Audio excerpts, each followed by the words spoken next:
제4장.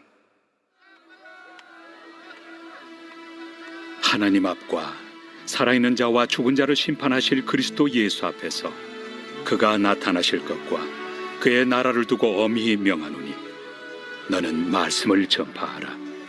때를 얻든지 못 얻든지 항상 힘쓰라. 범사의 오래 참음과 가르침으로 경책하며 경계하며 권하라. 때가 이르리니 사람이 바른 교훈을 받지 아니하며 귀가 가려워서 자기의 사욕을 따를 스승을 많이 두고 또 그 귀를 진리에서 돌이켜 허탄한 이야기를 따르리라. 그러나 너는 모든 일에 신중하여 고난을 받으며 전도자의 일을 하며 내 직무를 다하라. 전제와 같이 내가 벌써 부어지고 나의 떠날 시각이 가까웠도다. 나는 선한 싸움을 싸우고 나의 달려갈 길을 마치고 믿음을 지켰으니 이제 후로는 나를 위하여 의의 면류관이 예비되었으므로 주 곧 의로우신 재판장이 그날에 내게 주실 것이며, 내게만 아니라 주의 나타나심을 사모하는 모든 자에게도니라.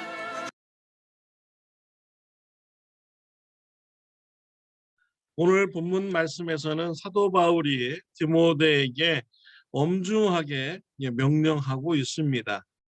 사도 바울은 예수 그리스도 앞에서 디모데에게 명령하였습니다. 바울이 디모데에게 명령하는 것을 예수님께서 듣고 계시고 보고 계시다는 그런 의식을 가지고 디모데에게 명령을 하였습니다. 2절 말씀입니다. 너는 말씀을 전파하라. 때를 얻든지 못 얻든지 항상 힘쓰라. 범사의 오래 참음과 가르침으로 경책하며 경계하며 권하라 라고 했습니다. 디모데에게 때를 얻든지 못 얻든지 하나님의 말씀을 전파하라 라고 했습니다. 오래 참음의 성품을 가지고 말씀을 전파하라고 했습니다. 말씀을 가르치든지 또 말씀으로 경책하든지 경계하면서 또 권하든지 해서 여러 가지 방법을 통해서 때를 얻든지 못 얻든지 복음을 전파하라 라고 엄중하게 명령을 하였습니다. 예수님의 복음을 전하는 것은 매우 귀한 일입니다. 사람들의 삶을 바꾸는 이런 말씀이기 때문입니다. 사람을 살리는 말씀이기 때문입니다.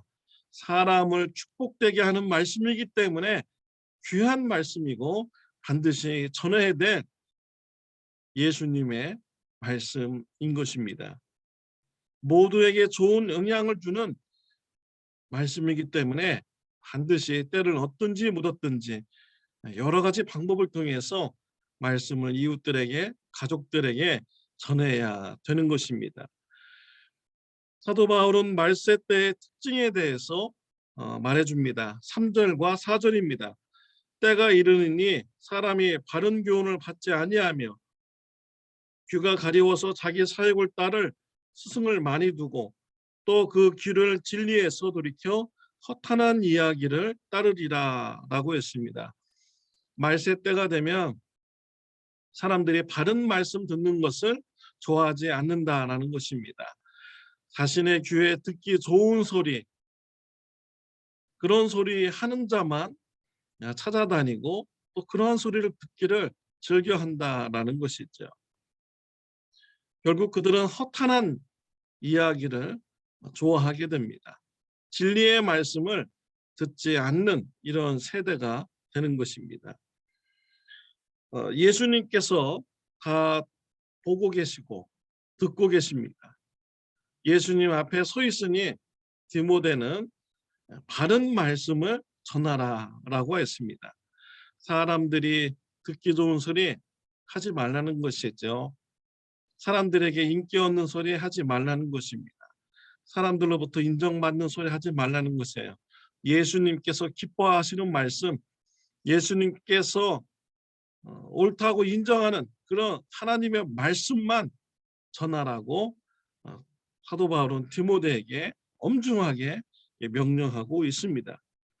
또 5절에 보면 그러나 너는 모든 일에 신중하여 고난을 받으며 전도자의 일을 하며 내 직무를 다하라 라고 하였습니다. 바른 복음을 전하다 보면 사람들이 싫어할 수 있습니다.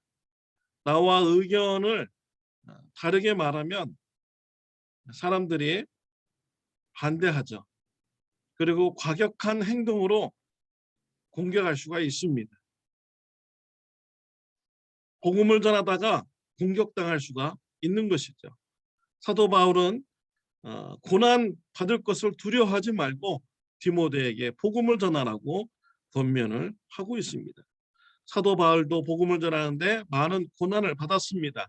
유대인들이 말하는 이런 말씀과는 너무 거리가 먼 이런 말씀을 전했죠. 유대인들은 율법을 행해야만이 구원받는다고 그들은 말을 했습니다. 그렇게 믿었습니다. 그러나 사도 바울은 예수님을 믿어야만이 죄 사함 받고 구원받는다는 올바른 하나님의 말씀을 전했습니다. 유대인들은 바울을 반대했습니다. 핍박했습니다. 돌로 쳐서 죽였습니다. 그런데 사도 바울은 그 돌에 맞고 기절했죠. 유대인들은 죽은 줄 알고 갔어요.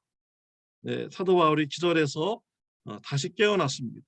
바울은 다시 그 마을에 들어가서 예수님의 복음을 전하는 이런 사역을 감당하였습니다. 바울은 복음 전한 때 고난받는 것도 두려워하지 아니하고 그 사역을 잘 감당했던 것이죠. 바울은 이제 감옥에서 사형 선고를 받고 죽게 될 것을 알았습니다. 바울은 죽음을 의미하는 말을 합니다. 6절에 보면 전제와 같이 내가 벌써 부어지고 나의 떠날 시각이 가까웠도다 라고 했습니다. 전제는 제사 마지막에 부어지는 이런 기름과 같은 것입니다. 사도 바울은 자신의 떠날 시각이 가까웠다라고 했습니다. 감옥에서 죽을 날이 이젠 가까운 것을 알게 된 것입니다. 죽음 앞에 선 바울 두려워 떨었습니까? 아닙니다. 바울은 하나님 나라에 대한 소망으로 가득 차게 됩니다. 8절입니다. 이제 후로는 나를 위하여 의의 면류관이 예비되었으므로 주 곧 의로우신 재판장이 그날에 내게 주실 것이며 내게만 아니라 주의 나타나심을 사모하는 모든 자에게 노니라 라고 했습니다. 죽음 이후에 받을 의의 면류관을 생각하니 사도 바울은 소망으로 가득 차게 된 것입니다. 이러한 소망은 바울뿐만 아니라 예수님을 사모하는 모든 자에게도 동일하게 있다라고 말씀해 주었습니다. 사랑하는 성도 여러분, 디모데가 고난받기를 두려워하지 않고 때를 얻든지 못 얻든지 복음 전할 것을 명령받았습니다. 이런 복음 전한 것을 잘 감당한다면 하나님 나라에 갔을 때 많은 상급이 있게 되는 것이죠. 저와 여러분들도 바울과 같이 디모데와 같이 때를 얻든지 못 얻든지 만나는 사람들에게 가족들이든 친구들이든 누구든 간에 여러 가지 방법을 통하여서 하나님의 말씀을 전하시기를 바랍니다. 우리가 이러한 사명을 잘 감당할 때 하나님 나라에 소망이 생기게 되는 것이죠. 하나님 나라에서 받을 상급으로 소망을 갖게 됩니다.